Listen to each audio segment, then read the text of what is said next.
22 seconds. That's how long Shakovo's air command went dark. Not from a bomb alone, but from a coordinated electronic chokehold that killed the sensors before the missiles arrived.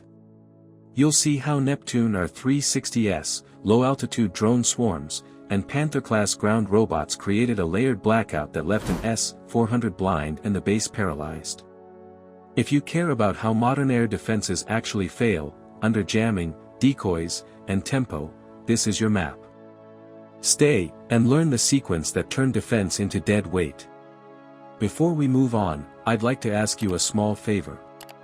If you appreciate this content, please take a second to like this video and subscribe to the channel. Over 98% of you watch the videos without subscribing. It costs you nothing, but it makes a huge difference to us. So, did you click the subscribe button? Great! Thank you so much. Now, back to the video. If a base loses its sensors, it loses the fight, so how did Shakovo go dark before the first crater formed? Shakovo was built to see layered radars, a mesh of links, a secondary command post meant to ride out hits and keep the picture clean. But then a short, surgical blackout erased its vision. Not from one jammer or one missile, but from a timing kill that stripped the base of radar feeds, comms, and uplinks long enough to make every choice late. Conventional logic says an S-400 should net low flyers the way a trawler drags in fish. Instead, the screen bloomed with noise and decoys. Operators fought a wall of hits that looked valid, felt urgent, and stole seconds. Those seconds mattered more than armor or range. The opening move came low and quiet. A drone swarm crept in at terrain masking height, using folds in the ground to stay under the radar lobe, then started seeding decoys, thermal blips and micro-emitters that looked like small airframes. Search beams widened to catch them. Widen the beam, lose range and precision. That trade is baked into radar physics, and the attackers forced it early. Above that layer, airborne pods started to lie. They spoofed returns just off the real angles, just off the expected speed. One return looks odd, 20 looks true enough to split attention. Meanwhile, ground panthers rolled close and pushed raw RF noise into local receivers. Up high, finesse.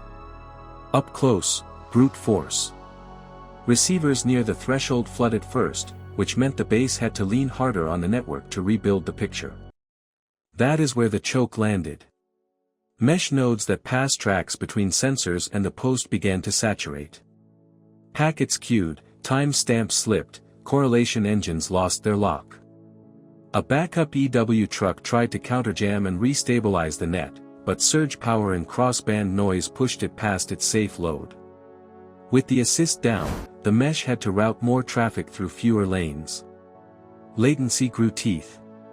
Doctrine imagines an IADS as a clean choir, search radars call, tracking radars answer, fire control sings last. Reality looked like a stadium full of vuvuzelas. Multi-source false signals flooded the correlation logic, and track files turned to trash. When you cannot trust the file, you cannot shoot. Or worse, you shoot late. The command post tried to save the beat. It shifted to the backup net to isolate the noise. But that switch broke the timing lock that kept sensors marching in step. For a moment, clocks did not agree. In that dead interval, radar sweeps could not match returns to the right millisecond, and the system's brain saw gaps where the body saw ghosts. Operators stared at blank scopes, then at clotted ones, then back to blank. That 22-second blackout did not happen by luck. It was built. Airborne jamming stacked on top of ground proximal noise. Decoy returns pulled search beams wide and off-axis. All of it worked to desync clocks, starve the mesh, and crash the secondary post's intake long enough to blind the base. When your eyes stutter, your hands freeze. You can feel the tempo edge. The drones kept circling, holding the hum. The decoys kept breathing heat. The pods kept throwing lies just at the edge of belief. In that pulse, response crews had nothing solid to grab. And the clock kept moving. With the screen blank and the clock ticking, the real strike package moves, quiet, low, and coordinated. The first aim points are not runways but brains, data stores, relay racks, the thin wires that tell launchers when to wake. What beats a top-tier air defense, speed, angles, or silence? Here, it was all three, sequenced to the second. The strike logic was plain and ruthless. Neptune R360s held back in the weeds, time to ride in behind a veil of drones. Ground robots kept the sensors off balance, hissing noise into receivers and fraying the links that stitch an air picture together. You didn't need more missiles. You needed seconds stolen from the people who decide when to fire. S-400 doctrine wants layered cues. Wide area search, handoff to track, fire control lock, guided kill.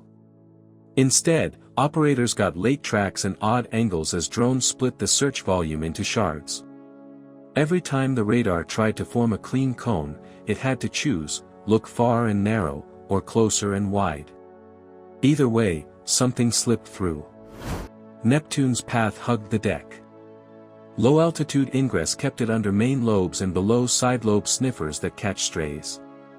Waypoints bent its run around known patterns, skirting where surveillance sweeps paint strongest. It crossed the line as the electronic pulse hit its peak, when the base clock was most out of step and the handoff chain was weakest. Drones did the dirty work. Low flyers dragged search beams down and sideways, forcing crews to trade range for volume. Small radar cross-sections stacked false hits. A cluster of tiny echoes steals more attention than one big one because each must be checked, tagged, and either cleared or chased. That is how you tax humans. That is how you bleed a system. Panther-class robots closed the distance and jammed at knife fight range.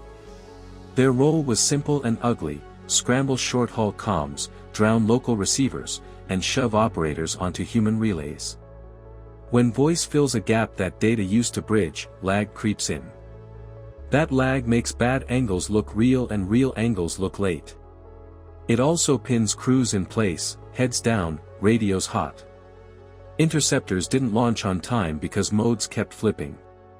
Search to track. Track to sector scan. Back to search to chase a ghost.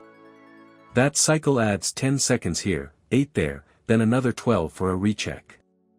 At cruise speed, a 30-second delay is the gap between a clean solution and a missile already inside terminal. The strike targeted the brain, not the body. Instead of cratering runways first, the package aimed for data storage, switch racks, and the comm spines that feed fire control. Kill the memory and the router, and the teeth fall quiet. You can pave a runway fast. You rebuild trust in your picture slow. What failed inside the S-400 ecosystem was the internal jammer net that should have triaged noise and kept channels clear. Cross-domain interference stacked, airborne spoofing, ground RF roar, thermal bait, until correlation tools lost rhythm. Neptune exploited that blackout. It arrived as search and fire control fell out of sync, the point where the launcher is most dangerous on paper and least useful in practice. Blind in the kill window is still blind. Tempo did the rest. The drones didn't chase glory, they pinned beams. The robots didn't hunt kills, they clipped wires you can't see. Neptune didn't sprint alone, it paced the lie, rode the low, then struck when switches were mid-flip. Like a boxer who hits as the guard shifts, the timing hurt more than the punch. The base isn't burning yet, but it's already beaten. When your network is gone, metal follows. And when metal follows, the next volley chooses the terms. Modern suppression favors seconds over size. You win when you steal timing, crack links, and make the shooter doubt the picture. Bigger warheads don't fix a blind net. Tempo does. Silence does. Smart angles do. What would you do on defense? Comment your choice below. Do you harden the network, disperse sensors, or automate the kill chain and accept machine speed over human judgment? Each path trades control for survivability, latency for trust, cost for resilience. If you want deeper dives into the tactics and tech in play, subscribe now. Subscribe and join a community that seeks to understand the realities of modern conflict.